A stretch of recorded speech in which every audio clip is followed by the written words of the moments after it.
അടുത്തിടെ ഏറ്റവും കൂടുതൽ സൈബർ ആക്രമണങ്ങൾക്കൊക്കെ ഇരയായിട്ടുള്ള നമ്മൾ ഏറി കയറുക എന്ന് പറയുന്നു. അങ്ങനെയുള്ളൊരു നേതാവായി താങ്കളെ മാറ്റിയെടുത്തു എന്ന് തോന്നുന്നു. അത് രാഷ്ട്രീയമായിട്ടാണ് ഞാനതിനെ കാണുന്നത്. എറിയുന്ന കല്ലുകൾക്കെല്ലാം നന്ദി, ഇനി എറിയാൻ കരുതി വെച്ചിരിക്കുന്നതിനും നന്ദി. ഭരണമാറ്റം ഉണ്ടാകില്ല എന്നാണോ താങ്കൾ പറയുന്നത്? തീർച്ചയായും ഈ തദ്ദേശ തെരഞ്ഞെടുപ്പ് ഫലമൊക്കെ മുന്നിലുണ്ട്. രണ്ടാം പിണറായി സർക്കാർ അധികാരത്തിൽ വരുന്നതിന് മുമ്പ് ഇതേ പ്രചരണങ്ങളായിരുന്നു, ഇതേ പ്രതീതിയായിരുന്നല്ലോ ഉണ്ടായിരുന്നത്. ആ പ്രതീതി അപ്പാടെ തെറ്റിച്ചുകൊണ്ടല്ലേ ചരിത്ര ഭൂരിപക്ഷം നേടി ചരിത്രം കുറിച്ചുകൊണ്ട് കേരളത്തിൽ ഇടതുപക്ഷം വീണ്ടും അധികാരത്തിൽ വന്നത്. എന്തുകൊണ്ട്? UDF ശബരിമല സ്വർണ്ണക്കൊള്ളയാണ് പ്രധാന പ്രചാരണായുധമാക്കുന്നത്. ഒറ്റയെക്കറ്റി മറ്റേ പാരടിപ്പാട്ടുണ്ടല്ലോ, പാർലമെൻറ്റിൻ്റെ മുമ്പിൽ നിന്ന് പാടേണേ. അപ്പോൾ ഇത് പാർലമെൻറ്റ് മുമ്പിൽ ഇത് ആർക്ക് മലർന്നു കിടന്ന് തുപ്പലല്ലേ? ജനം വിവാദങ്ങളുടെ പുറകെ പോകുന്ന മണ്ടന്മാരാണ്. ബ്രേക്കിംഗ് ന്യൂസുകളുടെ പിന്നാലെ ജനം പായുമെന്ന് തെറ്റിദ്ധരിച്ചേക്കരുത്. മലയാളിയെ അണ്ടർ എസ്റ്റിമേറ്റ് ചെയ്യരുത്. ഇവിടെ പ്രതിപക്ഷം ഉയർത്തുന്ന പ്രധാനപ്പെട്ട കാര്യം ഈ നിയമന നിരോധനം പോലെയുള്ള കാര്യങ്ങളാണ്.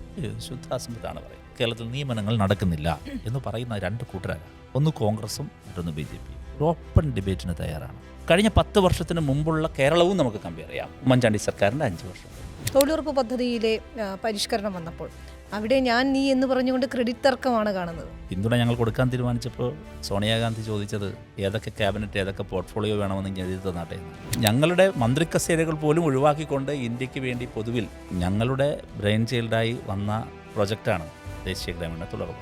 നർക്കോട്ടിക് ജിഹാദ് കേരളത്തിലുണ്ടോ? ഇല്ല. കേരളത്തിൻ്റെ മുഖ്യമന്ത്രിക്ക് വാർത്താസമ്മേളനം വിളിച്ച് അതിനെതിരെ നർക്കോട്ടിക് കേസുകളിൽ അറസ്റ്റിലായ ആളുകളുടെ മതം തിരിച്ച് പറയേണ്ടി വന്നു ഒരു ഘട്ടത്തിൽ. സാമുദായിക സ്പർദ്ധയുണ്ടാക്കണമെന്ന ലക്ഷ്യത്തോടു കൂടിയും ഇസ്ലാമോഫോബിയ ഉണ്ടാക്കണമെന്ന ഒരൊറ്റ ലക്ഷ്യത്തോടു കൂടിയും ഉണ്ടാക്കിക്കൊണ്ടിരിക്കുന്ന ഒരു പ്രൊപ്പഗാൻഡയുടെ ഒരു സിനിമാ വെർഷനാണ്. ബീഫ് ഫെസ്റ്റ് ഒക്കെ നടത്തിയാണ് നമ്മൾ പ്രതിരോധിച്ചത്. നമ്മുടെ പ്രധാനപ്പെട്ട ഒരു കീവേഡായി ഇന്നിപ്പോൾ കേരളത്തിലെ സോഷ്യൽ മീഡിയയിൽ ബീഫ് വീണ്ടും വന്നു.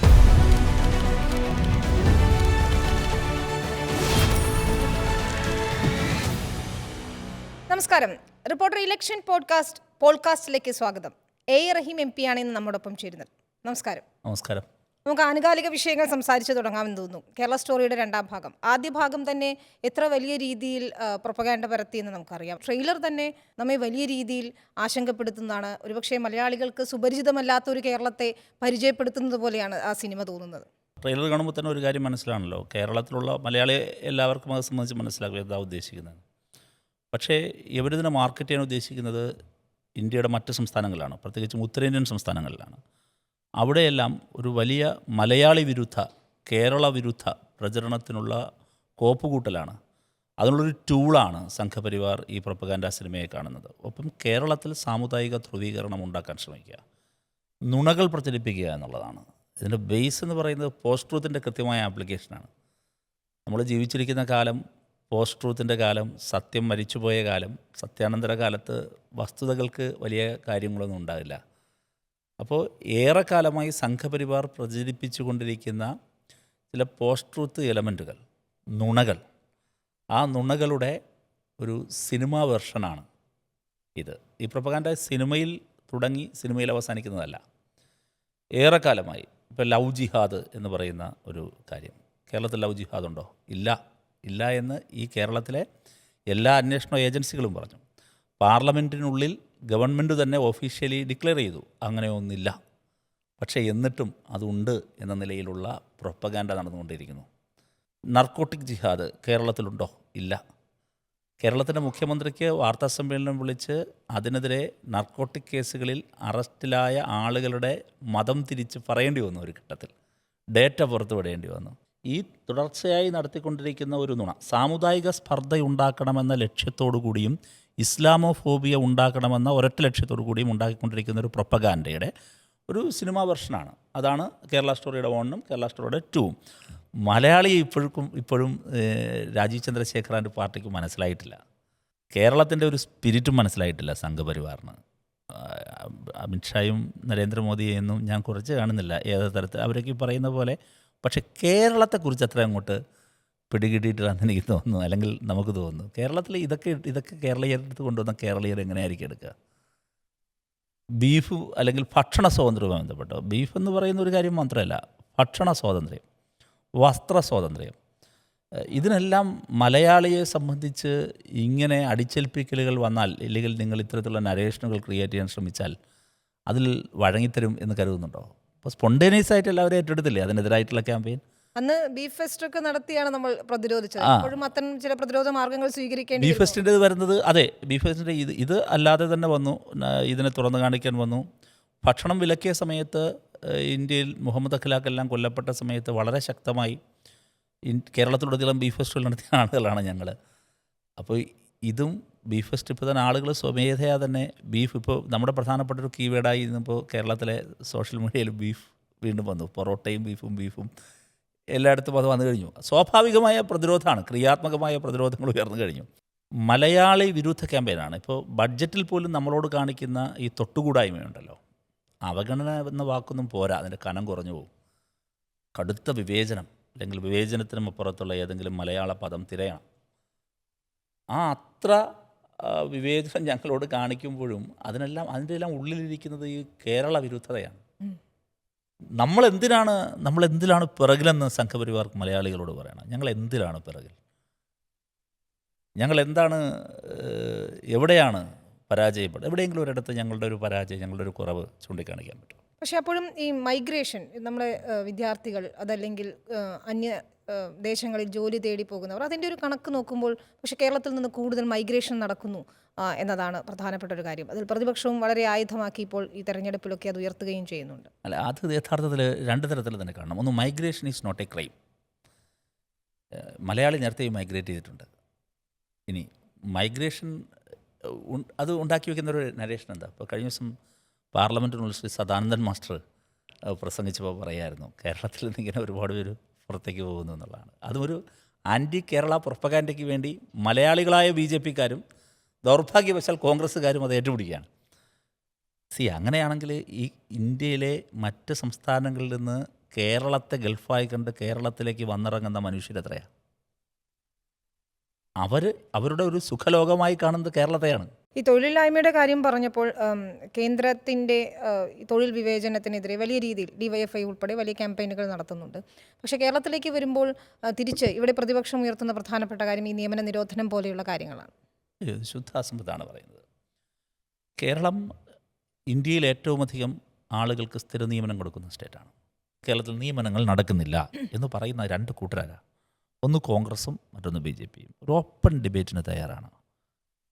ഈ കേരളത്തിൻ്റെ നിയമനങ്ങളും കേരളത്തിലെ നിയമന രീതികളും, നിയമനത്തിൻ്റെ തോതാകട്ടെ, കൂടുതൽ ഈ കഴിഞ്ഞ 10 വർഷത്തിനിടയിൽ കൂടുതൽ മേഖലകൾ പബ്ലിക് സർവീസ് കമ്മീഷന് സ്ഥിര നിയമനത്തിനായി വിട്ടുകൊടുത്തതാകട്ടെ, പൊതുമേഖലാ സ്ഥാപനങ്ങൾ ലാഭത്തിലെത്തിക്കുകയും പൊതുമേഖലാ സ്ഥാപനങ്ങളിലെ നിയമനങ്ങൾ, സ്ഥിര നിയമനങ്ങൾ വർദ്ധിച്ചതിൻ്റെ കണക്കാകട്ടെ, ഞാൻ സ്റ്റാർട്ടപ്പ് മുതൽ ഇങ്ങോട്ടുള്ളത് കൂടി എടുക്കാം.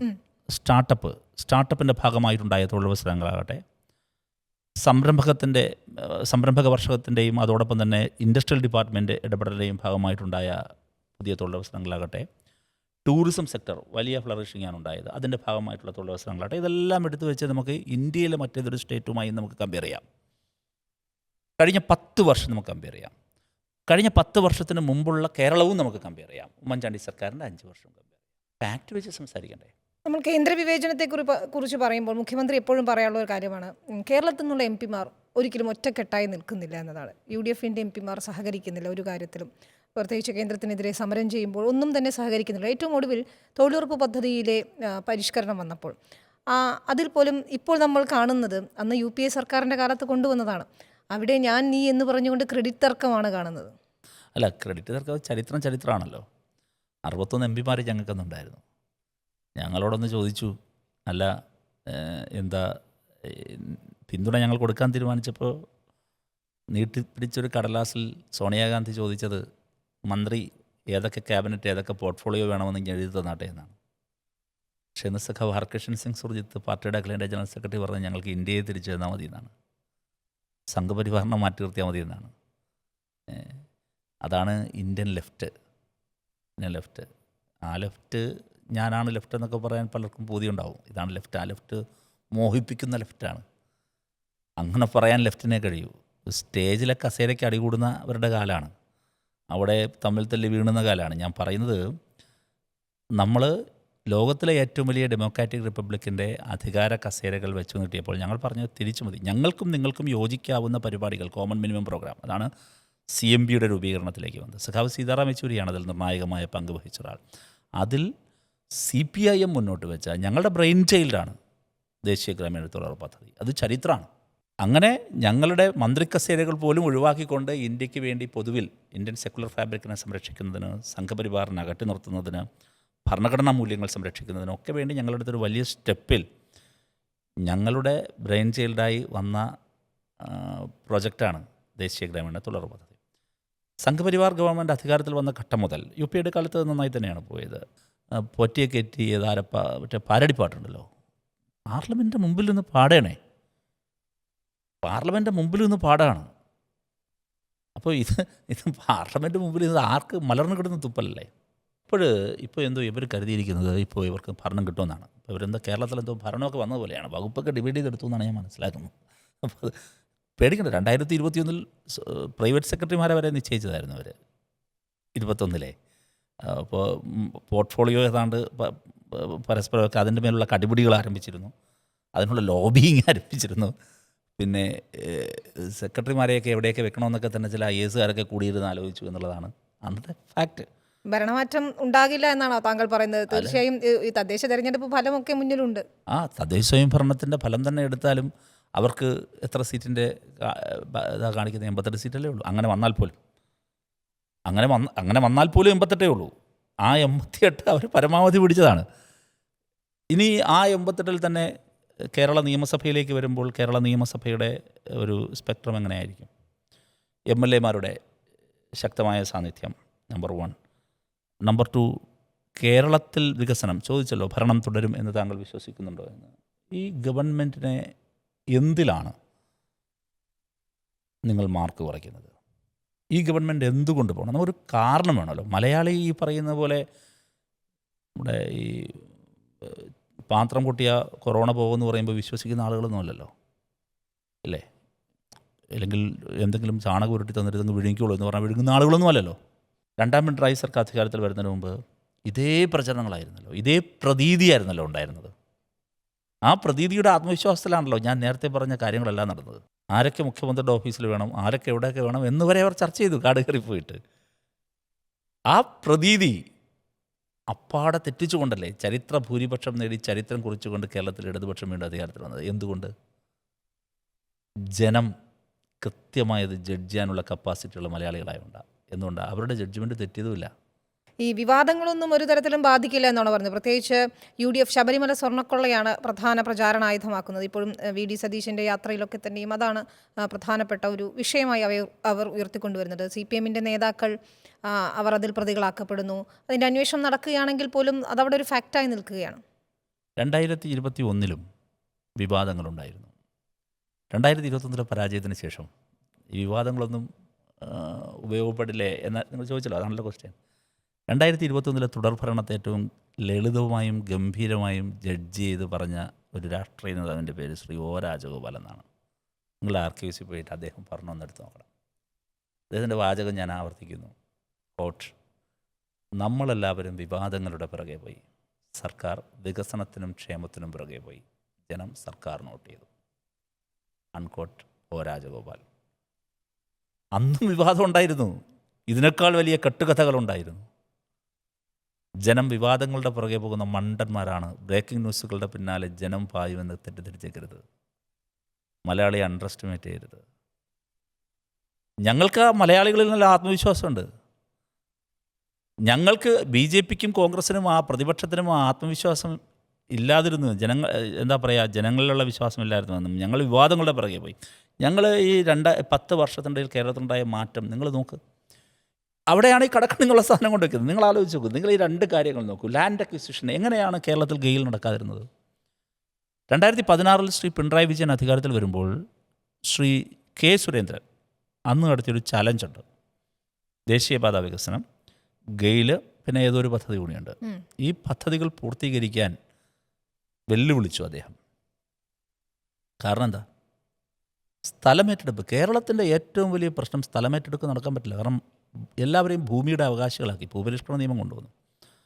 ഡെൻസിറ്റി ഏറ്റവും കൂടിയ സ്റ്റേറ്റാണ് കേരളം. അങ്ങനെ വരുന്ന സന്ദർഭത്തിൽ ഭൂമിക്ക് പൊന്നും വിലയാണ്. ആ ഭൂമിയുടെ അവകാശികളെ അവിടെ നിന്ന് കുടിയിറക്കി വിട്ടാൽ അവർക്കത് ആധിയാണ്. അപ്പം ജനം ഇളകും.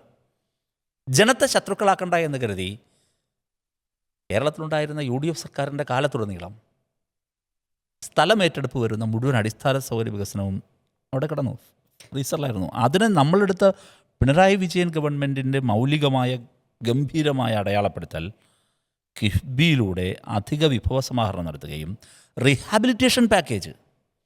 ഇപ്പോൾ ആളുകൾ പ്രാർത്ഥിക്കുന്നതിനാ ഏതെങ്കിലും ഒരു പ്രൊജക്റ്റ് എൻ്റെ ഭൂമിയിലൂടെ കൂടി വരണമേ എന്നാഗ്രഹിക്കുന്ന വിധം കേരളത്തിൽ വന്ന മാറ്റം കണ്ടില്ലേ? അനായാസം ജനങ്ങൾ വിട്ടുകൊടുക്കുന്ന നിലയുണ്ടായി. അപ്പോൾ അങ്ങനെ വന്നപ്പോൾ നമ്മുടെ അടിസ്ഥാന സൗകര്യ വികസനത്തിൻ്റെ വേഗത കൂടി. ഈ ജനം എന്ന് പറയുന്നതിൽ തീർച്ചയായും അതിൽ സമുദായ സംഘടനകൾ വരും, അല്ലെങ്കിൽ പ്രത്യേക സമുദായ വിഭാഗങ്ങൾ വരും, ക്രൈസ്തവ ന്യൂനപക്ഷങ്ങൾ വരും. അത്തരത്തിലുള്ള എല്ലാവരുടെയും ഒരു പിന്തുണ യാതൊരു തരത്തിലുള്ള വിയോജിപ്പുകളും ഇല്ലാതെ നേടിയെടുക്കാൻ കഴിഞ്ഞിട്ടുണ്ടോ? ഏറ്റവും ഒടുവിൽ ഭിന്നശേഷി സംവരണവുമായി ബന്ധപ്പെട്ട് സർക്കാർ പെട്ടെന്ന് തന്നെ അതിൽ NSSൻ്റേത് സമാനമായ രീതിയിൽ ക്രൈസ്തവ മാനേജ്മെൻറ്റുകൾക്കും ഇത്തരത്തിലുള്ള അവകാശങ്ങൾ നൽകുന്ന രീതിയിൽ പെട്ടെന്ന് പ്രസ്താവന ഇറക്കുന്നത് പോലെ തോന്നി. അത് തെരഞ്ഞെടുപ്പ് മുന്നിൽ കണ്ടുകൊണ്ടുള്ളൊരു തന്ത്രം എന്ന നിലയ്ക്ക് അതിനെ വ്യാഖ്യാനിക്കുന്നുണ്ട്. നീതി നടപ്പിലാക്കുകയാണ് ഇത്. ഈ ഗവൺമെൻറ്റിൻ്റെ ഒരു പ്രത്യേകത, ഈ ഗവൺമെൻറ് ഒരു സമുദായ സംഘടനകളുടെയും ശത്രുവല്ല, ഒരാളുടെയും. ഞങ്ങൾക്ക് വിയോജിപ്പുള്ള 3 കൂട്ടരേ ഉള്ളൂ, ശക്തമായ വിയോജിപ്പ്. അതിലൊന്ന് ജമാഅത്തെ ഇസ്ലാമി, 2 SDPI, 3 പറയുന്നത് സംഘപരിവാർ. അതൊഴികെയുള്ള ബാക്കി ഏതെങ്കിലും ഒരു ഓർഗനൈസേഷനോട്, അത് ഇസ്ലാം മതത്തിലെ തന്നെ വ്യത്യസ്ത ഓർഗനൈസേഷനാകട്ടെ, ക്രൈസ്തവ സഭകളിലെ വ്യത്യസ്ത സഭകളാകട്ടെ, NSS ആകട്ടെ, SNDP ആകട്ടെ, ഇല്ലെങ്കിൽ വണികവൈശ്യ സംഘമാകട്ടെ, ഈ കേരളത്തിലെ മറ്റേതൊരു സമുദായ സംഘടനയുമാകട്ടെ, ഒരു സമുദായത്തോട് ഞങ്ങൾക്കൊരകൽച്ചയുമില്ല. ഈ വെള്ളാപ്പള്ളി നടേശൻ നടത്തുന്ന വർഗീയ പ്രസ്താവനകൾ, പ്രത്യേകിച്ച് മലപ്പുറത്തിനെതിരെ, മുസ്ലിം സമുദായത്തിനെതിരെയൊക്കെ നടത്തുന്ന പ്രസ്താവനകൾ, അതിനെയൊക്കെ എങ്ങനെയാണ് നിങ്ങൾക്ക് ന്യായീകരിക്കാൻ പറ്റുന്നത്? എപ്പോഴും മുഖ്യമന്ത്രിക്ക് അദ്ദേഹത്തെ കാറിൽ കയറ്റി കൊണ്ടുപോകുന്ന തരത്തിലൊരു ബന്ധം, അത് പക്ഷേ ഓക്കെ, നമുക്കതിനെ മറ്റു രീതിയിൽ വ്യാഖ്യാനിക്കേണ്ടെന്ന് വെച്ചാൽ പോലും എങ്ങനെയാണ് അത്തരത്തിലുള്ള പ്രസ്താവനകളൊക്കെ ന്യായീകരിക്കാൻ കഴിയുന്നത്, അല്ലെങ്കിൽ അതിനെ തള്ളിപ്പറയാതിരിക്കാൻ കഴിയുന്നത്? നിങ്ങൾ കണ്ടോ, നിങ്ങൾ പറഞ്ഞ പ്രശ്നം അതാണ്. ഇവിടെ വന്നിരിക്കുന്ന നരേഷൻ എന്താ, ഞങ്ങൾ ന്യായീകരിച്ചു എന്നാണ് നിങ്ങളുടെ തന്നെ ചോദ്യത്തിൽ. മുസ്ലിം ലീഗിനെതിരെയാണെന്ന് പറഞ്ഞ് ന്യായീകരിക്കുന്ന നേതാക്കളുണ്ട്. അങ്ങനെയല്ല, അതിൽ മുസ്ലിം ലീഗിനെതിരെ പറഞ്ഞ കാര്യങ്ങളെയാണ് മുസ്ലിം ലീഗിനെതിരെ എന്ന് പറഞ്ഞത് ന്യായീകരണമല്ല, അതിൻ്റെ ഫാക്റ്റ് പറഞ്ഞതാണ്. പ്രശ്നം അതല്ല. ഞങ്ങൾക്ക് ശ്രീ വെള്ളാപ്പള്ളി നടേശൻ എന്ന് പറയുന്ന അദ്ദേഹം ഞങ്ങളുടെ പാർട്ടിയുടെ റാങ്ക് ആൻഡ് ഫയലിൽ നിൽക്കുന്ന ആളല്ല. കേരളത്തിലെ ഒരു പ്രധാനപ്പെട്ട സമുദായ സംഘടനയുടെ ജനറൽ സെക്രട്ടറിയാണ് അദ്ദേഹം. ആ സമുദായ സംഘടനയോട് ഞങ്ങൾക്ക് യാതൊരുവിധ വിയോജിപ്പുമില്ല, ചരിത്രപരമായിട്ടേ ഇല്ല. തീർച്ചയായിട്ടും ഇടതുപക്ഷം എല്ലായ്പ്പോഴും ശ്രീനാരായണ മൂല്യങ്ങളെ ഉയർത്തിപ്പിടിക്കുകയും ആ പാത പിന്തുടരാൻ ആഗ്രഹിക്കുകയും ചെയ്യുന്നു, അല്ലെങ്കിൽ അതിനോട് ചേർന്ന് നിൽക്കുന്ന ഒരു രാഷ്ട്രീയ പദ്ധതിയാണ് കേരളത്തിലെ ഇടതുപക്ഷം എല്ലായ്പ്പോഴും ഉയർത്തിപ്പിടിച്ചിട്ടുള്ളത്. NSSൻ്റെ കാര്യത്തിൽ മന്നത്തിൻ്റെ സമയത്ത് നവോത്ഥാന കാലത്ത് അങ്ങനെ തന്നെയായിരുന്നു. ലെഫ്റ്റിന് അങ്ങനെ യാതൊരു തരത്തിലും ഒരു അകൽച്ച അങ്ങനെ ആയിരുന്നില്ല. ഇവിടെ വന്നിരിക്കുന്ന പ്രശ്നം എന്താ, ശ്രീ വെള്ളാപ്പള്ളി നടേശൻ എടുക്കുന്ന ചില നിലപാടുകളോട് നമുക്ക് യോജിക്കാം, ചിലതിനോട് വിയോജിക്കാൻ പറ്റും. അതെല്ലാവരുടെയും സംബന്ധിച്ചും അങ്ങനെ തന്നെയാണ്, എല്ലാവരെ സംബന്ധിച്ചും അങ്ങനെ തന്നെയാണ്. ഇപ്പോൾ ഉദാഹരണത്തിന് ഏറ്റവും ഒടുവിൽ ശ്രീ കാന്തപുരം നടത്തിയൊരു സ്റ്റേറ്റ്മെൻ്റ് ഉണ്ട്, ലാസ്റ്റിൽ ഇപ്പോൾ നടത്തിയൊരു സ്റ്റേറ്റ്മെൻറ്റ്, രാജ്യത്ത് മുസ്ലിങ്ങൾ സുരക്ഷിതരാണ് എന്ന് പറയുന്നൊരു സ്റ്റേറ്റ്മെൻറ്റ്. ആ സ്റ്റേറ്റ്മെൻറ്റിനോട് വിയോജിപ്പ് ഉള്ളവരുണ്ട്, യോജിക്കുന്നവരുണ്ടാകും. അപ്പോൾ ഓരോ സ്റ്റേറ്റ്മെൻറ്റും വരുമ്പോഴും ആ സ്റ്റേറ്റ്മെൻറ്റുകളോട് നമ്മൾ, പക്ഷേ ഇവിടെ വരുന്നൊരു പ്രശ്നം, വെള്ളാപ്പള്ളി നടത്തിയ സ്റ്റേറ്റ്മെൻറ്റുകൾ അതിൽ ഞങ്ങൾ പ്രസ്താവന ഇറക്കി തള്ളിക്കളയേണ്ടത് അങ്ങനെ തള്ളിക്കളഞ്ഞിട്ടുണ്ട്. പാർട്ടിയാകട്ടെ DYFI ആകട്ടെ, അതെല്ലാം രേഖയായിട്ടുണ്ടല്ലോ ഇവിടെ, ഞങ്ങളിവിടെയും തള്ളിക്കളയായിരുന്നിട്ടില്ല. പ്രസ്താവനയ്ക്കനുസരിച്ചാണോ ഇതിൽ നിലപാടെടുക്കുക? അത്രയേ ഉള്ളൂ. നമുക്ക് അദ്ദേഹത്തോട്, അത് അദ്ദേഹത്തിൻ്റെ നിലപാട് കൂടിയല്ലേ, അത് കാലാകാലങ്ങളായി അദ്ദേഹം പുലർത്തിക്കൊണ്ടുവരുന്നതല്ലേ. അപ്പോൾ തീർച്ചയായും അങ്ങനെ വർഗീയത പറയുന്ന ഒരാളെ കൂടെ കൂട്ടി നടക്കുക എന്നത് അങ്ങനെ പ്രസ്താവന അനുസരിച്ച് തള്ളിക്കളയേണ്ടതാണ്. നിങ്ങൾ അതിനകത്തൊരു പ്രശ്നമുണ്ട്. അതിനകത്ത് ഇതിൻ്റെ പ്രശ്നം ഇത് പറയുമ്പോൾ കുറേ കൂടി മനസ്സിലാവും. ഈ അദ്ദേഹം പറഞ്ഞ സ്റ്റേറ്റ്മെൻറ്റുകളെ ഞങ്ങൾ എതിർ സ്റ്റേറ്റ്മെൻറ്റുകൾ ഇറക്കേണ്ടടുത്ത് ഇറക്കിയിട്ടുണ്ട്. ഇപ്പോൾ DYFIയുടെ സ്റ്റേറ്റ്മെൻറ്റ് എനിക്ക് കാണിച്ചു തരാൻ പറ്റും. ഞങ്ങൾ അദ്ദേഹത്തിൻ്റെ ഇന്ന സ്റ്റേറ്റ്മെൻറ്റിനെതിരെ ഇല്ലെങ്കിൽ ഇന്ന പ്രസ്താവന തെറ്റാണ് എന്ന നിലപാട് ഞങ്ങൾ പറഞ്ഞിട്ടുണ്ട്. ബ്ലാക്ക് ആൻഡ് വൈറ്റിലെടുത്ത് കാണിച്ചു തരാൻ പറ്റും നിങ്ങൾക്ക്. കോൺഗ്രസിൻ്റെ അങ്ങനെയുള്ള സ്റ്റേറ്റ്മെൻറ്റ് കാണിച്ചാൽ എന്തേ കോൺഗ്രസ് ആ സ്റ്റേറ്റ്മെൻറ്റ് ഇറക്കുന്നില്ല? പോട്ടെ, കോൺഗ്രസിൻ്റെ ഏതെങ്കിലും ഒരു നേതാവ് അത് സംബന്ധിച്ച് അങ്ങനെ ഒരു നിലപാട് കോൺഗ്രസിൻ്റെ ഔദ്യോഗികമായ ഒരെണ്ണം കാണിച്ചാൽ, എവിടെയെങ്കിലും കാണിച്ചാൽ ഒന്നത്. 2, ഇവരുടെ പ്രശ്നം എന്താ, NSS, SNDP, കേരളത്തിലെ ഏതാണ്ട് എല്ലാ സാമുദായിക സംഘടനകളും മുഖ്യമന്ത്രിയിൽ നല്ല വിശ്വാസം അർപ്പിക്കുന്നുണ്ട്. ഈ ഗവൺമെൻറ്റിൽ നല്ല വിശ്വാസം അർപ്പിക്കുന്നുണ്ട്. അത് കേരളത്തിൻ്റെ ചരിത്രത്തിൽ അനിതര സാധാരണമായ ഒരു കാര്യമാണ്. പ്രത്യേകിച്ചും ലെഫ്റ്റിന് അനുകൂലമായി. കേരളത്തിൽ എത്രയോ ഇടതുപക്ഷ സർക്കാരുകൾ ഭരിച്ചിട്ടുണ്ട്.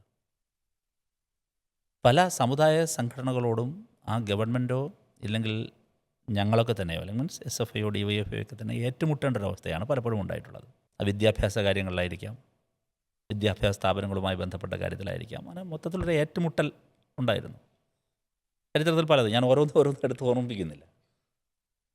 പക്ഷേ സമീപകാലത്ത് പ്രത്യേകിച്ചും സഖാവ് പിണറായി വിജയൻ മുഖ്യമന്ത്രിയായിരുന്ന ഈ കഴിഞ്ഞ 10 വർഷം, ഈ 2 ഗവൺമെൻറ്റുകളുടെ കാലം, ഒരു സമുദായ സംഘടനയുമായിട്ടും ഏറ്റുമുട്ടലില്ല എന്ന് മാത്രമല്ല, ഉണ്ടായിരുന്ന അകൽച്ച കൂടി പരിഹരിക്കപ്പെട്ടു, ജൈവികമായി പരിഹരിക്കപ്പെട്ടു. അവർക്ക് ഗവൺമെൻറ്റിലും മുഖ്യമന്ത്രിയിലുമുള്ള വിശ്വാസം വർദ്ധിച്ചു. ശരിയല്ലേ? ആഗോള പറയട്ടെ. ഇല്ലല്ല, അയ്യപ്പ സംഗമം മാത്രമൊന്നുമല്ല, അതിലേക്ക് മാത്രമൊന്നും വരണ്ട. അയ്യപ്പ സംഗമത്തിൽ മാത്രം വെച്ചിട്ടൊരു നിലപാട് സ്വീകരിക്കുന്നവരാണ് ഇവരൊക്കെ എന്ന് കരുതണ്ട. മുസ്ലിം സംഘടനകളെ നോക്കൂ. മുസ്ലിം സംഘടനകളിലെ ജമാഅത്തെ ഇസ്ലാമിയും SDPIയും ഒഴികെയുള്ള ഏത് മുസ്ലിം സംഘടനയാണ് ഇപ്പോൾ ദക്ഷിണ കേരള ജമിയത്തുൽ ഉലമ, ദക്ഷിണ മേഖലയിലെ പ്രധാനപ്പെട്ട ഓർഗനൈസേഷൻ, ഒരു ശത്രുതയും ഒരു വെറുപ്പുമില്ല. ഇവിടെ വരുമ്പോൾ കാന്തപുരത്തിൻ്റെ വിഭാഗം, അദ്ദേഹവുമായിട്ടും അദ്ദേഹത്തിൻ്റെ ആളുകളുമായിട്ടും നല്ല ഐക്യപ്പെടലാണുള്ളത്.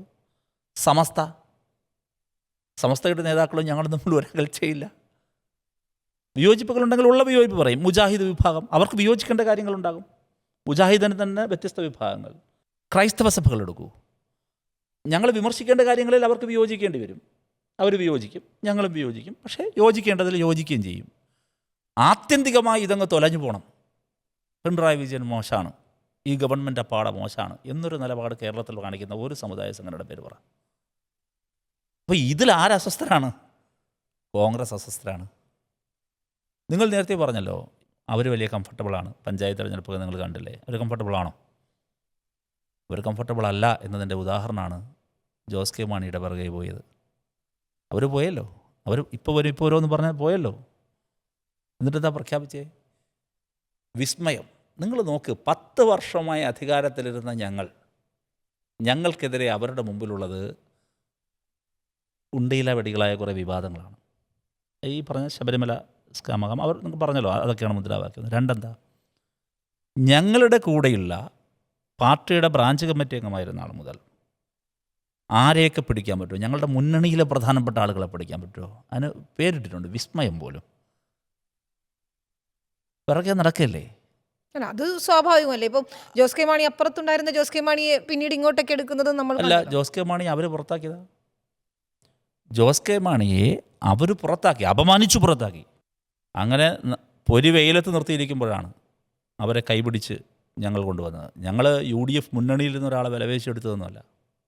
ശരി, ജമാഅത്തെ ഇസ്ലാമിയാണ് അല്ലെങ്കിൽ SDPI ആണ് ശത്രുപക്ഷത്ത് നിൽക്കുന്ന പ്രധാനപ്പെട്ട സംഘടനകൾ എന്ന് പറയുമ്പോൾ അല്ല, ഞങ്ങൾ ശരി, താങ്കൾ പറഞ്ഞതുപോലെ അവരോട് വിയോജിപ്പുകളുണ്ടെന്ന് പറയുമ്പോൾ ജമാഅത്തെ ഇസ്ലാമിയുടെ പിന്തുണ അതൊരു വലിയ ചർച്ചാ വിഷയമാണ്. ഇപ്പോൾ UDFനെ അവർ പിന്തുണയ്ക്കുന്നു എന്ന് പറയുന്നു. ആ സമയത്ത് LDF വലിയ രീതിയിൽ എതിർക്കുന്നുണ്ട്. പക്ഷേ മറ്റൊരു ഘട്ടത്തിൽ ഇതിന് മുന്നേയുള്ള ഒരു ചരിത്രം അല്ലെങ്കിൽ ഒരു കുറച്ച് പിറകോട്ട് പോയാൽ ജമാഅത്തെ ഇസ്ലാമിയുടെ പിന്തുണ ലെഫ്റ്റിനും ലഭിച്ചിട്ടില്ലേ? അതായത് ഇടതുപക്ഷവും ജമാഅത്തെ ഇസ്ലാമിയും തമ്മിൽ ഒരു രാഷ്ട്രീയ ധാരണയും ഒരു ഘട്ടത്തിലും ഉണ്ടായിട്ടില്ല. ഇതാണ് ഫാക്റ്റ്. ഒരു രാഷ്ട്രീയ ധാരണ ഉണ്ടായിട്ടില്ല. 1992 ബാബറി മസ്ജിദ് ധ്വംസനത്തിന് ശേഷം ഇന്ത്യയിലെ വിവിധ മുസ്ലിം സംഘടനകൾ, ഞങ്ങൾക്കൊരിക്കലും വോട്ട് ചെയ്തായിരുന്ന മുസ്ലിം കുടുംബങ്ങൾ പോലും മുസ്ലിം വിഭാഗത്തിലുടനീളം കോൺഗ്രസ്സിലുള്ള വിശ്വാസം നഷ്ടപ്പെടുകയും അതിന് തുടർന്നുള്ള ഘട്ടങ്ങളിൽ ഒരുപാട് കാര്യങ്ങൾ വരുന്നുണ്ട്. ടാഡ വരുന്നുണ്ട്, പോട്ട പോലുള്ള കരിനിയമങ്ങൾ വരുന്നുണ്ട്. അപ്പോൾ ഈ പറയുന്ന ഒരു ഡ്രക്കോണിയൻ നിയമങ്ങളുടെ എല്ലാം പശ്ചാത്തലത്തിൽ പല മുസ്ലിം സംഘടനകളും ശക്തമായ നിലപാട്, കോൺഗ്രസ്സിനുള്ള അവിശ്വാസം നഷ്ടപ്പെട്ടു. കോൺഗ്രസ്സിനോടുള്ള പ്രതിഷേധം അവർ രേഖപ്പെടുത്താൻ തുടങ്ങി. അന്ന് കേരളത്തിൽ കോൺഗ്രസ്സിനെതിരെയുള്ള സെക്കുലറായി വോട്ട് ചെയ്യുന്ന ഒരാൾക്ക് അല്ലെങ്കിൽ ഒരു മുസ്ലിം സമൂഹത്തിൽപ്പെട്ട ഒരാൾക്ക് പിന്നെ വോട്ട് ചെയ്യാൻ പറ്റുന്ന ഏക പ്ലാറ്റ്ഫോം എന്ന് പറയുന്നത് ലെഫ്റ്റാണ്. ആ ഘട്ടങ്ങളിൽ അവർ ലെഫ്റ്റിനെ പിന്തുണയ്ക്കാൻ തീരുമാനിച്ചിട്ടുണ്ട്. അത് ശരിയാണ്. അത് ഞങ്ങൾ പോയി ധാരണ ഏതാണോ? അതിൻ്റെ അർത്ഥം ഞങ്ങളും അവരും തമ്മിൽ എന്തെങ്കിലും രാഷ്ട്രീയ ധാരണ എന്നാണോ? അല്ല. ലെഫ്റ്റാണ് ശരി. ഈ ലെഫ്റ്റ് മഹാമോശമെന്നും ഈ ലെഫ്റ്റ് വിശ്വാസികൾക്ക് ചേരാൻ പറ്റാത്ത പാർട്ടിയാണെന്നും വിമോചന സമരകാലം മുതൽ പറഞ്ഞു നടന്ന വലതുപക്ഷത്തിൻ്റെ രാഷ്ട്രീയ പ്രൊപ്പഗാൻഡ എഞ്ചിനുകളായിരുന്ന സംഘടനകൾ തന്നെ ഒരു ഘട്ടത്തിൽ തിരിച്ചറിഞ്ഞു ഇന്ത്യൻ മതനിരപേക്ഷതയ്ക്ക് കാവൽ നിൽക്കാൻ ഇടതുപക്ഷത്തിനു മാത്രമേ കഴിയൂ എന്നും കോൺഗ്രസ് അതിൽ അശക്തമാണെന്നും തിരിച്ചറിഞ്ഞ നിമിഷം മുതൽ ഒരുപാട് സംഘടനകൾ ലെഫ്റ്റിനെ പിന്തുണച്ചിട്ടുണ്ട്. ആ പിന്തുണകളെ ലെഫ്റ്റും അവരും തമ്മിലുള്ള രാഷ്ട്രീയ ധാരണയായി എങ്ങനെയാണ് വ്യാഖ്യാനിക്കാൻ കഴിയുക? 2, ജമാഅത്തെ ഇസ്ലാമി അപ്പോഴൊരു രാഷ്ട്രീയ പാർട്ടിയും രൂപീകരിച്ചിരുന്നില്ല. 2015 ശേഷമാണ് subject to correction welfare party എന്നൊരു പൊളിറ്റിക്കൽ ഓർഗനൈസേഷൻ തന്നെ അവരുണ്ടാക്കുന്നു. രജിസ്റ്റർ ചെയ്ത് രാഷ്ട്രീയ പാർട്ടി ഉണ്ടാക്കുന്നു. അവർ രാഷ്ട്രീയ വ്യവഹാരത്തിൽ സജീവമായി വരുന്നു. കേരളത്തിൻ്റെ രാഷ്ട്രീയ സ്പെക്ട്രത്തിൽ തന്നെ വലിയ മാറ്റം ഉണ്ടാകുന്നു. അപ്പം അങ്ങനെ മാറ്റമുണ്ടാകുന്ന ഒരു പ്രത്യേക സന്ദർഭത്തിൽ ജമാഅത്തെ ഇസ്ലാമിക്ക് ലെഗിറ്റിമസി കൊടുക്കുന്നത്, അവരുമായി രാഷ്ട്രീയ ധാരണയുണ്ടാക്കുന്നത്, രാഷ്ട്രീയമായ സഖ്യത്തിൽ അവരെ കൂട്ടാം, അവർ മതരാഷ്ട്രവാദം ഉപേക്ഷിച്ച് കഴിഞ്ഞിരിക്കുന്നു എന്ന സർട്ടിഫിക്കറ്റ് കൊടുക്കുന്നത് കേരളത്തിൻ്റെ പൊതുസമൂഹത്തിൽ എന്ത് സന്ദേശമാണ് കൊടുക്കുക? അല്ല, അത്തരത്തിൽ ഒരു മതരാഷ്ട്രവാദം ഉപേക്ഷിച്ച് ഒരു സംഘടന മറ്റൊരു രീതിയിലേക്ക് വരുന്നുവെങ്കിൽ അത് നല്ലതല്ലേ? നല്ല കാര്യമാണ്. അവർ ഉപേക്ഷിച്ചിട്ടില്ലല്ലോ. അവരുപേക്ഷിച്ചു എന്ന് അവരുടെ അമീർ പറയുന്നില്ല. അവരുടെ സൂപ്പർ അമീറായ അമീർ തന്നെ പറഞ്ഞു. എന്ത് പറഞ്ഞു? കേരള അമീർ തന്നെ പറഞ്ഞു. അവരുടെ ഇന്ത്യൻ അമീർ പറയുന്നിട്ടില്ല. ഇതിനകത്ത് അവർ ഏതെങ്കിലും ഒരു പ്രസ്താവന നടത്തി പറയുന്ന കാര്യമില്ലല്ലോ. ജമാഅത്തെ ഇസ്ലാമി ഇത് വളരെ തിയററ്റിക്കലായ കാര്യമാണല്ലോ. ജമാഅത്തെ ഇസ്ലാമി മതരാഷ്ട്രവാദം മുന്നോട്ട് വയ്ക്കുന്ന ഓർഗനൈസേഷനാണ്. അവരുടെ ബേസിക്കലി അവരുതാണ് ഒരു ദൈവിക രാഷ്ട്രം എന്നാണ് അവർ കാണുന്നത്. ആ ദൈവിക രാഷ്ട്ര സങ്കല്പം മുന്നോട്ട് വയ്ക്കുന്ന ഒരു ജമാഅത്തെ ഇസ്ലാമി എന്ന് പറയുന്ന ഓർഗനൈസേഷനെ SDP ഇവരുമായിട്ടെല്ലാം തന്നെ ഒരു രാഷ്ട്രീയ ഐക്യപ്പെടലുണ്ടാകുന്നത് ആത്യന്തികമായി ആരെയാണ് സഹായിക്കുക? ഇതാണ് ഞങ്ങളുടെ കൺസേൺ. CPIM സംബന്ധിച്ച് വളരെ കൃത്യമാണ് ഞങ്ങളുടെ പൊളിറ്റിക്കൽ ലൈൻ. ഇന്ത്യയിൽ ഏറ്റവും ആപൽക്കരമായ രാഷ്ട്രീയ കക്ഷി സംഘപരിവാറാണ്. അവർ മുന്നോട്ട് വയ്ക്കുന്ന ഗവൺമെൻറ്റാണ് എന്നതിൽ യാതൊരു തർക്കമില്ല. ഈ BJPക്ക് കേരളത്തെ മനസ്സിലായിട്ടില്ലെന്ന് പറയുമ്പോൾ പോലും തദ്ദേശ തെരഞ്ഞെടുപ്പിൽ തിരുവനന്തപുരം കോർപ്പറേഷൻ അവർ പിടിക്കുകയാണ്. ഒരുപക്ഷെ ലെഫ്റ്റിൻ്റെ ഏറ്റവും പ്രൗഡ് എന്ന് കരുതിയിരുന്ന കോർപ്പറേഷൻ, ഒരുപാട് ഇപ്പം ആര്യ രാജേന്ദ്രനെ പോലുള്ള ഒരു മേയറൊക്കെ കൊണ്ടുവന്ന് വലിയ രീതിയിൽ ചർച്ചയാക്കിയ കോർപ്പറേഷനാണ്. പല പദ്ധതികളും നടപ്പാക്കുകയും ചെയ്തു. പക്ഷേ തിരുവനന്തപുരം കോർപ്പറേഷൻ പിടിക്കാൻ BJPക്ക് കഴിയുന്നുണ്ട്. ലോക്സഭാ തെരഞ്ഞെടുപ്പിൽ തൃശ്ശൂർ പിടിക്കാൻ BJPക്ക് കഴിയുന്നുണ്ട്. ആ രീതിയിലൊരു വേരുറപ്പിക്കൽ അവർ നടത്തുന്നുണ്ടെന്നാണ് പറയുന്നത്. അവരുടെ തന്നെ അവകാശവാദം അനുസരിച്ചാണെങ്കിൽ 3 മുതൽ 10 വരെ സീറ്റുകൾ അവർ പ്രതീക്ഷിക്കുന്നുണ്ടെന്നാണ്. തിരുവനന്തപുരത്ത് ഉൾപ്പെടെ പ്രമുഖരെ തന്നെ കളത്തിലിറക്കാൻ അവർ ശ്രമിക്കുന്നുമുണ്ട്. ആ രീതിയിലുള്ള ചർച്ചകൾ പ്രധാനമന്ത്രിയെയും അമിത്ഷായും ഒക്കെ ഇറക്കിക്കൊണ്ടുള്ള വലിയ രീതിയിലുള്ള പ്രചാരണങ്ങൾ ആസൂത്രണം ചെയ്യുന്നുണ്ട്. ആ ഒരു ഘട്ടത്തിൽ ഇരുന്നുകൊണ്ടാണ് നമ്മൾ സംസാരിക്കുന്നത്. കഴിഞ്ഞ തവണ മുഖ്യമന്ത്രിയുടെ ഓഫീസ് വരെ തുറന്നു. എന്നിട്ട് പിന്നെ എന്തായി? ഉണ്ടായിരുന്ന ഒന്നുകൂടി പോയി വട്ടപൂജയായി. ഇത്തവണയും അതിൽ കൂടുതലൊന്നും സംഭവിക്കില്ല. കാരണം 0 താഴെ വേറെ സഖ്യമില്ലാത്തതുകൊണ്ടാണ്. എങ്കിൽ അത് സംഭവിച്ചനെ. തിരുവനന്തപുരം പറഞ്ഞു, തൃശ്ശൂർ പറഞ്ഞു. ആരുടെ ചിലവിലാണ് ജയിച്ചേ? UDFിൻ്റെ ചിലവിലല്ലേ? കോൺഗ്രസിൻ്റെ ചിലവിലല്ലേ? നേമത്തൊരിക്കൽ BJP അക്കൗണ്ട് തുറന്നു. ആരുടെ ചിലവിലാണ്? കോൺഗ്രസിൻ്റെ ചിലവിൽ. അതിൻ്റെ അടുത്ത തെരഞ്ഞെടുപ്പിൽ കോൺഗ്രസ് പറഞ്ഞു, ഇത്തവണ ഞങ്ങൾ ശക്തമായൊരു ക്യാൻഡിഡേറ്റിനെ ഇടും. അപ്പോൾ അതിൻ്റെ അർത്ഥം എന്താ? അതിൻ്റെ കഴിഞ്ഞ തവണ ശക്തനായ ക്യാൻഡിഡേറ്റിനെ ഇടാതെ തോപ്പിച്ചു കൊടുത്തു എന്നല്ലേ? പോട്ടെ, ഇപ്പോൾ ശക്തരായ ക്യാൻഡിഡേറ്റിനെ ഇട്ടാലുള്ള അവസ്ഥ എന്താ? തൃശ്ശൂർ കോൺഗ്രസിന് ശക്തരായ ക്യാൻഡിഡേറ്റ് ആയിരുന്നില്ലേ? ആയിരുന്നല്ലോ. അദ്ദേഹം ശക്തി പറഞ്ഞ ആളാണോ? അല്ല. പക്ഷെ എവിടെ പോയി കോൺഗ്രസിൻ്റെ വോട്ട്? കോൺഗ്രസിൻ്റെ ചിലവിൽ BJP ജയിക്കുന്നതിൽ BJP മേനി നടിക്കേണ്ട കാര്യമല്ല. കേരളത്തിൽ ലോക്സഭാ തിരഞ്ഞെടുപ്പിൻ്റെ പാറ്റേൺ എടുക്കുമ്പോൾ അവർക്ക് ആശ്വസിക്കാൻ കഴിയുന്ന വോട്ട് വളർച്ച അവർക്ക് വേണമെങ്കിൽ അവകാശപ്പെടാം. പക്ഷേ അത് നിയമസഭയിലോ തദ്ദേശ സ്വയംഭരണ സ്ഥാപനങ്ങളിലേക്കോ തിരഞ്ഞെടുപ്പിലേക്കോ അത് വരുന്നില്ല. ഇനി BJP എന്ത് മോഡലാണ് കേരളത്തിന് നൽകിയിട്ടുള്ളത്? അതുകൂടി കാണണമല്ലോ, പ്രേക്ഷകർ പറയണം. 2 കാര്യങ്ങളാണ്. ഒന്ന്, BJPക്ക് വോട്ട് ചെയ്തത് കൊണ്ട് കേരളത്തിന് എന്തെങ്കിലും മെച്ചമുണ്ടാകുന്നുണ്ടോ? MBA ബാലറ്റിലൂടെ ജയിപ്പിച്ചു കൊടുത്തു. കേരളത്തിന് വല്ല ഗുണമുണ്ടായോ? ഇല്ല. ആമമുട്ട. തിരുവനന്തപുരത്ത് മേയറും നഗരസഭയും കിട്ടിയാൽ ഒരു ബ്ലൂ പ്രിൻ്റ് കൊണ്ടുവരുമെന്ന് പറഞ്ഞു. മോഡി വന്ന് പരിപാടി നടത്തി പോയതല്ലാതെ ബ്ലൂ പ്രിൻറ്റും ഇല്ല, ഒന്നുമില്ല. 25 ലക്ഷം രൂപ മോഡിയുടെ ബോർഡ് വെച്ചതിന് ഫൈൻ കിട്ടി. ഫൈനടച്ച ഉദ്യോഗസ്ഥരെ സ്ഥലം മാറ്റി. ഇതല്ലാതെ ഒന്നുമില്ലല്ലോ. അപ്പോൾ BJPക്ക് വോട്ട് ചെയ്യുന്നത് കൊണ്ട് കേന്ദ്രത്തിൽ നിന്ന് എന്തെങ്കിലും കിട്ടുന്നുണ്ടോ? കേരളത്തിനില്ല. ഇനി പോട്ടെ, BJP അധികാരമേൽപ്പിച്ച ഏതെങ്കിലും ഒരു പ്രാദേശിക ഭരണസ്ഥലത്ത് എന്തെങ്കിലും നേട്ടമുണ്ടായോ? ഉദാഹരണത്തിന് കഴിഞ്ഞ 5 വർഷം BJP ഭരിച്ചൊരു നഗരസഭയാണ് പാലക്കാട്. എന്ത് കയ്യൊപ്പാണ് കേന്ദ്രത്തിൽ അവരുടെ ഭരണം. പാലക്കാട് മണ്ഡലം എന്ന് പറയുന്നവരുടെ സോ കോൾഡ് A ക്ലാസ് മണ്ഡലം. അവരുടെ 5 വർഷത്തെ ഭരണം. തമ്മിലടി മാത്രമായിരുന്നല്ലേ അതിൻ്റെ റിസൾട്ട്? ആ തമ്മിലടി ഇപ്പോഴും തുടരുന്നതല്ലേ? നിങ്ങൾ എന്ത് നൽകി? നിങ്ങൾക്ക് എന്തിനു വോട്ട് ചെയ്യണം? അതിനൊരു ജസ്റ്റിഫിക്കേഷൻ വേണ്ടേ? തിരുവനന്തപുരം നഗരസഭ എന്താ നടത്തുന്നത്? അവിടെ നമ്മുടെ ശ്മശാനം ഇപ്പോൾ ശാന്തി കവാടം. ഇപ്പോൾ തൃശ്ശൂരിന് ഈ കഴിഞ്ഞ കാലയളവ് കൊണ്ട് ഒരു കേന്ദ്രമന്ത്രിയാണ് അദ്ദേഹം. എന്താണ് ലഭിക്കുന്നത്? അദ്ദേഹം പറഞ്ഞ എയിംസ് പോലും കിട്ടിയില്ല. എയിംസ് അദ്ദേഹം ഇപ്പോൾ പറഞ്ഞ പ്രകാരമാണെങ്കിൽ എല്ലായിടത്തും ഇപ്പോൾ എയിംസായി. സകല സ്ഥലത്തും അദ്ദേഹം പറഞ്ഞ പ്രകാരം എയിംസ് ഉണ്ട്. അദ്ദേഹം കുറേ മത്സരിച്ച് എയിംസ് പറയും, രാജീവ് ചന്ദ്രശേഖർ മത്സരിച്ച് എയിംസ് പറയും. ഈ എയിംസ് എല്ലാം കൂടി എന്ത് ചെയ്യും എന്നുള്ളതാണ്. അവസാനം ആകെ കിട്ടിയത് ആമമുട്ട എന്നത് മാത്രമായി പോയി എന്നുള്ളതാണ്. അപ്പോൾ മലയാളി ഇതേ ഡിസർവ് ചെയ്യുന്നുള്ളൂ. അപ്പോൾ മലയാളിയെ മനസ്സിലാക്കിയിട്ടില്ല എന്നുള്ളത് കുറേ കൂടി മലയാളിയെ പറഞ്ഞു പറ്റിച്ചല്ലോ. അപ്പോൾ ഞാൻ എപ്പോഴും ഓർമ്മിക്കുകയാണ്, കേന്ദ്ര ബഡ്ജറ്റ് നടക്കുമ്പോൾ ഞാൻ ഒരു വീട്ടിലിരിക്കുക, ഒരു സ്വാഭാവികമായൊരു പ്രതികരണമാണ് ഉണ്ടാകുന്നത്. അപ്പോൾ ബഡ്ജറ്റിൽ ഒന്നുമില്ല എന്ന് മനസ്സിലാക്കുക. ഇപ്പോഴും ഒന്നും തന്നില്ലേ ആ ആൾ? ഞാൻ ആ വീട് ഒരു രാഷ്ട്രീയമായ വീടല്ല. നിങ്ങൾ അധികാരത്തിലിരുന്ന ഏതെങ്കിലും ഒരു പ്രാദേശിക ഭരണ സ്ഥലത്ത്, കേരളത്തിൽ ഞങ്ങൾക്ക് അധികാരം നിങ്ങൾ 5 വർഷം തന്ന ഇന്ന സ്ഥലത്ത് ഞങ്ങൾ ഇതായൊരു മാതൃക കാണിച്ചിട്ടുണ്ട്, ഒരു മോഡൽ കാണിച്ച ആ BJPക്ക് ജനം മലയാളികൾ വീണ്ടും പോയി വോട്ട് ചെയ്യുമെന്ന് പറഞ്ഞാൽ എന്താ കേരള സ്റ്റോറി കണ്ടിട്ട് വോട്ട് ചെയ്യുമെന്നാ? എന്താ അവർ കരുതുന്നത്? മലയാളിയെ അണ്ടർ എസ്റ്റിമേറ്റ് ചെയ്യാണ്. മലയാളിയെ അവർക്ക് മനസ്സിലായിട്ടില്ല. ശരി, MP എന്ന രീതിയിൽ താങ്കളുടെ ഇടപെടലുകൾ എപ്പോഴും ശ്രദ്ധിക്കപ്പെടാറുണ്ട്. ഇപ്പം ഛത്തീസ്ഗഡിൽ നമ്മുടെ കന്യാസ്ത്രീകളുടെ വിഷയം ഉണ്ടായപ്പോൾ താങ്കൾ അവിടെ ഓടിയെത്തുന്നത് കണ്ടു. കർണാടകയിലെ ബുൾഡോസ് രാജ്, ഒരുപക്ഷെ എനിക്ക് തോന്നുന്നു താങ്കളാണത് ഏറ്റവും കാര്യമായി പുറം ലോകത്തെ അറിയിച്ചതും അവിടുത്തെ ജനങ്ങളുടെ ദുരിതമൊക്കെ പുറത്തെത്തിച്ചതും. സന്തോഷമുള്ള കാര്യമാണ്. ഡൽഹിയിലേക്ക് രാഷ്ട്രീയ ഉത്തരവാദിത്വം ഏറ്റെടുക്കേണ്ടി വന്ന് പാർട്ടി DYFI എന്നെ നിയോഗിക്കുമ്പോൾ MBI പാർട്ടിയും DYFI എന്നെ DYFI അഖിലേന്ത്യാ നേതൃത്വത്തിലേക്കും പരിഗണിക്കുന്ന സന്ദർഭത്തിൽ ഇന്ത്യ എന്ന വലിയൊരു വിശാലമായ നമ്മുടെ രാജ്യത്തെ കൂടുതൽ അടുത്തറിയാനും പുറത്തേക്ക് പോകാനും, അവിടെയാണ് കേരളത്തിൽ നമ്മൾ നടത്തിക്കൊണ്ടിരിക്കുന്ന ചർച്ചകളൊക്കെ, അല്ലെങ്കിൽ കേരളത്തിലെ നമ്മുടെ വിവാദ പരിസരങ്ങളൊക്കെ, അല്ലെങ്കിൽ നമ്മൾ എന്തിനാണ് തർക്കിക്കുന്നത്, യഥാർത്ഥ ഇന്ത്യയിൽ നടക്കുന്ന സംഭവങ്ങൾ എന്തൊക്കെയാണ്, അപരവൽക്കരിക്കപ്പെടുന്ന മനുഷ്യരെത്ര പേർ, നമ്മളിവിടെ സംസാരിക്കുന്ന സ്വാതന്ത്ര്യം, അവിടെ പേഴ്സണൽ ലിബർട്ടി എന്നുണ്ടോ, പക്ഷേ സമാധാനമുണ്ടോ?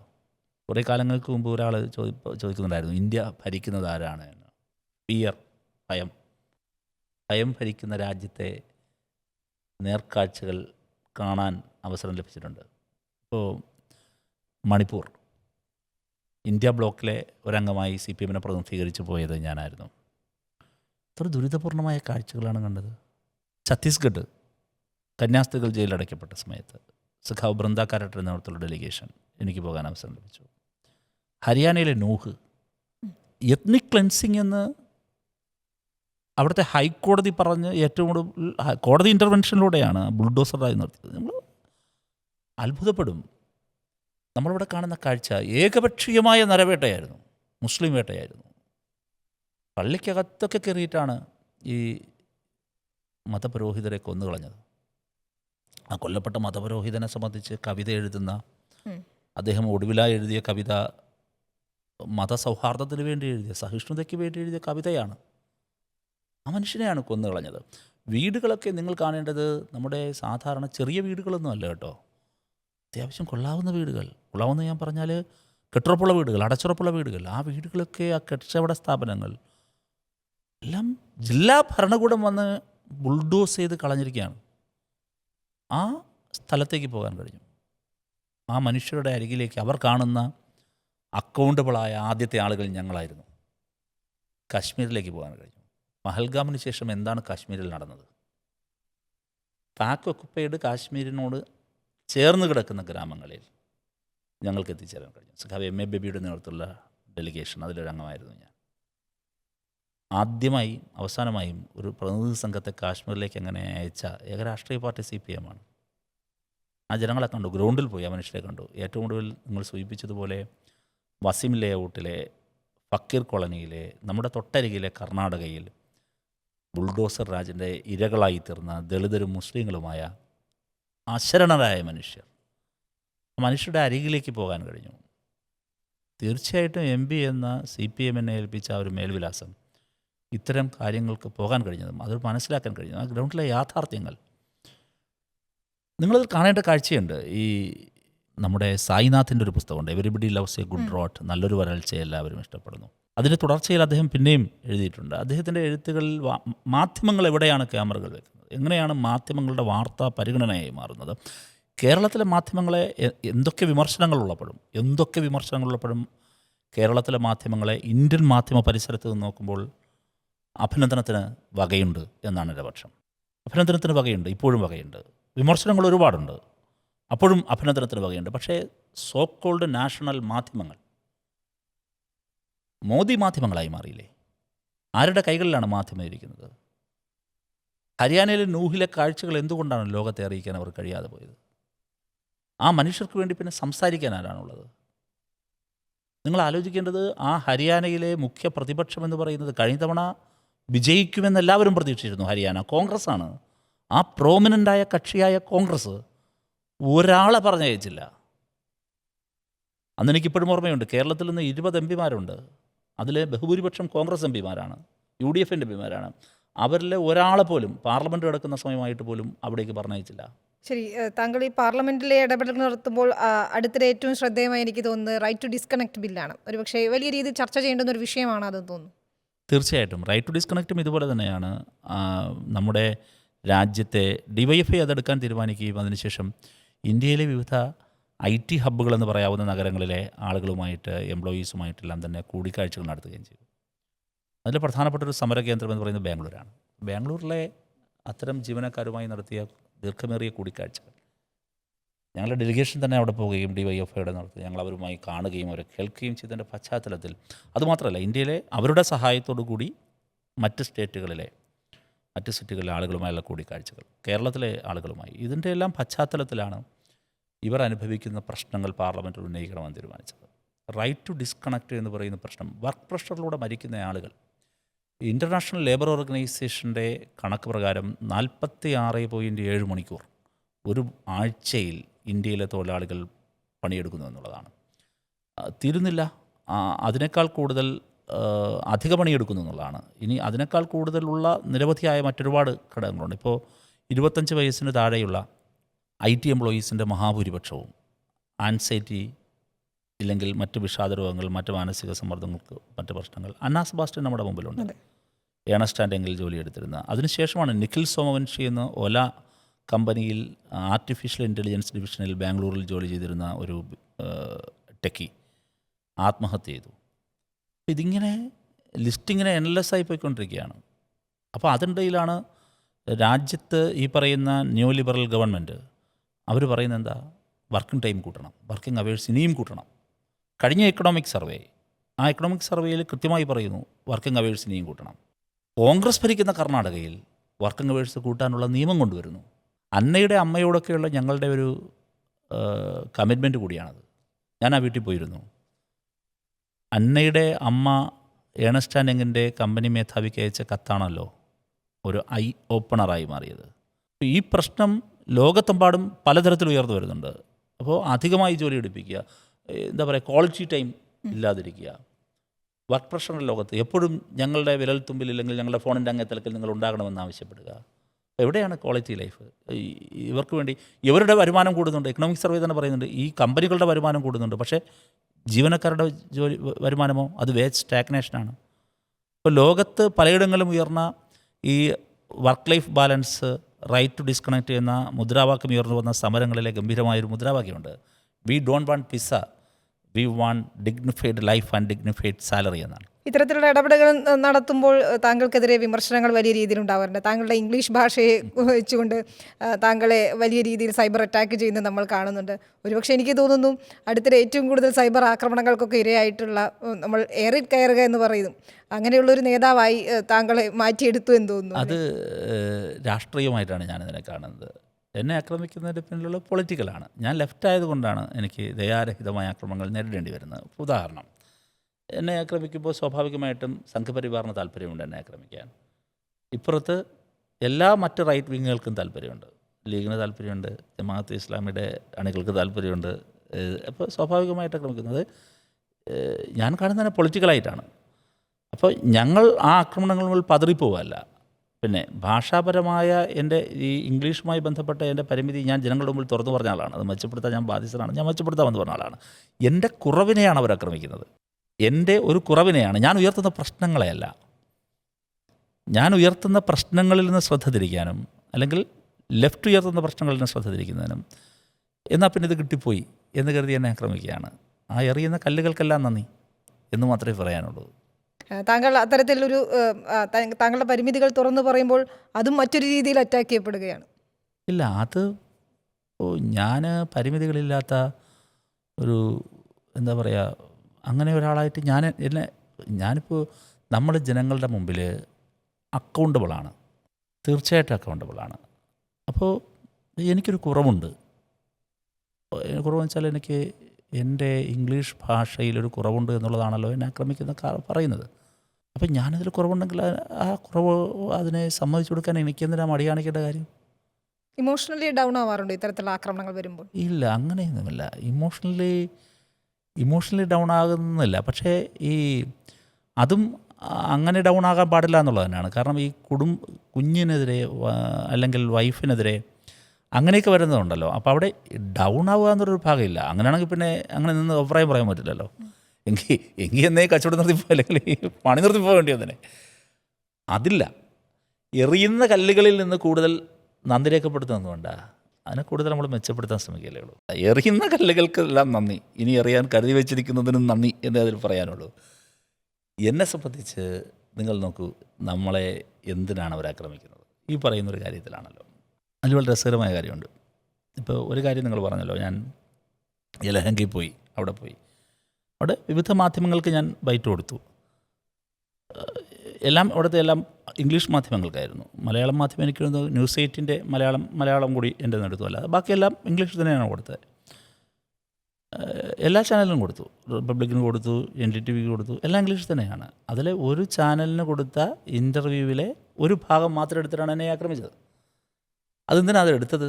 എന്നെ വ്യക്തിപരമായും രാഷ്ട്രീയമായും ഇല്ലാതാക്കണമെന്നത് മാത്രമല്ല, കേരളത്തിൻ്റെ മുഖ്യമന്ത്രി പറഞ്ഞതുകൊണ്ട് മാത്രം പുറം ലോകം അറിഞ്ഞ, ഞങ്ങളുടെ സന്ദർശനം കൊണ്ട് മാത്രം കൂടുതൽ ചർച്ചയായ ഒരു പ്രധാനപ്പെട്ട പ്രശ്നം അല്ലേ, ഒരു നീതിരാഹിത്യം, അതിനെ മറച്ചു വയ്ക്കാനല്ലേ?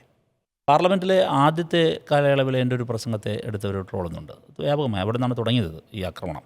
ഈ ഭാഷയുടെ ആക്രമണം ആരംഭിക്കുന്ന ഒരു പ്രധാനപ്പെട്ട ഏരിയ അവിടെ നിന്നാണ്. അപ്പം അങ്ങനെ ആക്രമിക്കുമ്പോൾ അതിൽ അന്നെന്തായിരുന്നു? അന്ന് കോൺഗ്രസ് ഒളിച്ചോടിയ ദിവസം. രാജ്യസഭയിലെ ശ്രീ KC വേണുഗോപാൽ ഉൾപ്പെടെയുള്ള രാജ്യസഭാ അംഗങ്ങളാണ്. കിരോഡിലാൽ മീണ എന്ന് പറയുന്ന കോൺഗ്രസ് BJPയുടെ നേതാവ് അന്ന് ഏക സിവിൽ കോഡിൻ്റെ ബില്ല് സ്വകാര്യ ബില്ലായി കൊണ്ടുവന്നു.